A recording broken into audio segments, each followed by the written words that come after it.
साथियों, मनुष्य अपने जीवन में प्रत्येक दिन किसी न किसी परेशानी का सामना करता ही है, जिनसे निकलने के लिए मनुष्य नाना प्रकार के यत्न करता है।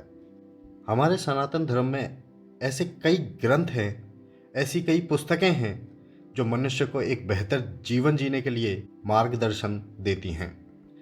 उन्हीं में से एक है श्रीमद् भागवत गीता।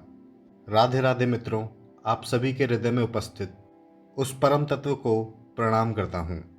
आज आपके समक्ष गीता की प्रमुख शिक्षाएं लेकर उपस्थित हुआ हूँ, जिनका अनुसरण करके मनुष्य अपने जीवन व व्यक्तित्व को निखार सकता है, उसको और दिव्य बना सकता है। साथियों, वीडियो पसंद आए तो इसे अपने प्रियजनों के साथ साझा अवश्य करें व वीडियो को अपना अमूल्य लाइक अवश्य दें। तो चलिए वीडियो प्रारंभ करते हैं। पहला, निष्काम कर्म योग। मतलब है, व्यक्ति का कर्म पर पूर्ण अधिकार है, परंतु फल पर उसका अधिकार नहीं है। कर्म कभी भी फल के लोभ से नहीं किया जाना चाहिए। मनुष्य कभी भी कर्म को नहीं त्याग सकता। जब व्यक्ति किसी लोभ के बिना ही स्वधर्म का पालन करता है, उसे ही निष्काम कहा जाता है। अब प्रश्न उठता है, निष्काम क्यों जरूरी है? जब कोई व्यक्ति फल के लोभ से परे रहकर कोई कार्य करता है तो उसकी कार्य की दक्षता बढ़ जाती है। साथ ही मनुष्य सभी प्रकार के बंधनों से मुक्त होकर मोक्ष प्राप्ति की ओर अग्रसर होता है। दूसरा, आसक्ति तथा अनासक्ति। श्री कृष्ण कहते हैं कि आसक्ति का मार्ग व्यक्ति को नाश की ओर ले जाता है, परंतु अनासक्ति मुक्ति की ओर ले जाती है। मनुष्य को संसार में रहते हुए अपने स्वधर्म का पालन करना चाहिए तथा सभी प्रकार के मोह माया से खुद को दूर रखना चाहिए। श्री कृष्ण कहते हैं, जब व्यक्ति इंद्रियों के विषय का चिंतन करता है तो उन विषयों के प्रति आसक्ति उत्पन्न होती है। आसक्ति कामनाओं को व अतृप्त कामनाएं क्रोध को जन्म देती हैं। क्रोध में विवेक का नाश होता है और इस कारण बुद्धि का नाश होता है, और बुद्धि का नाश होते ही मनुष्य का नाश निश्चित है। तीसरा, स्थित प्रज्ञता। श्री कृष्ण ने अर्जुन को स्थित प्रज्ञ होने की सलाह दी थी।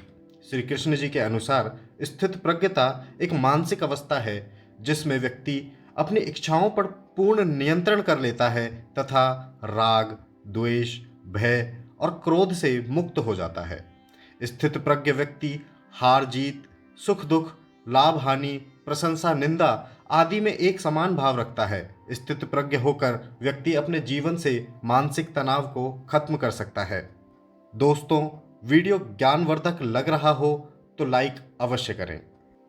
चौथा, प्रवृत्ति और निवृत्ति में समन्वय। प्रवृत्ति का अर्थ है सांसारिक जीवन को जीना तथा निवृत्ति का अर्थ है सांसारिक जीवन को त्याग देना। श्री कृष्ण इन दोनों के बीच समन्वय मतलब बैलेंस की बात करते हैं और कहते हैं कि अपने कर्मों से भागना संन्यास नहीं होता, वरन मनुष्य को तो सांसारिक उत्तरदायित्वों का निर्वाहन करना चाहिए, परंतु किसी भी वस्तु के प्रति आसक्ति नहीं होनी चाहिए। पांचवा, ज्ञान योग।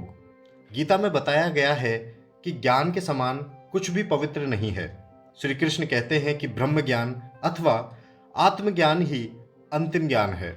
श्री कृष्ण कहते हैं, जब व्यक्ति दूसरों की आत्मा को स्वयं में और स्वयं की आत्मा को दूसरों में देखता है, तब इस अवस्था को ब्रह्म ज्ञान कहते हैं।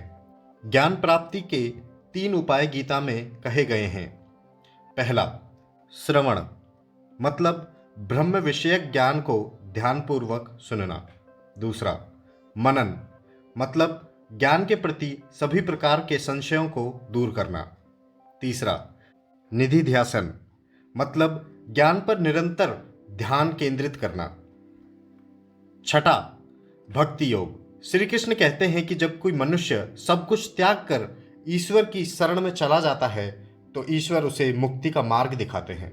हमें भी हमारी सारी परेशानियों, बुराइयों और लालचों को भूलकर ईश्वर के समक्ष पूर्ण समर्पण कर देना चाहिए।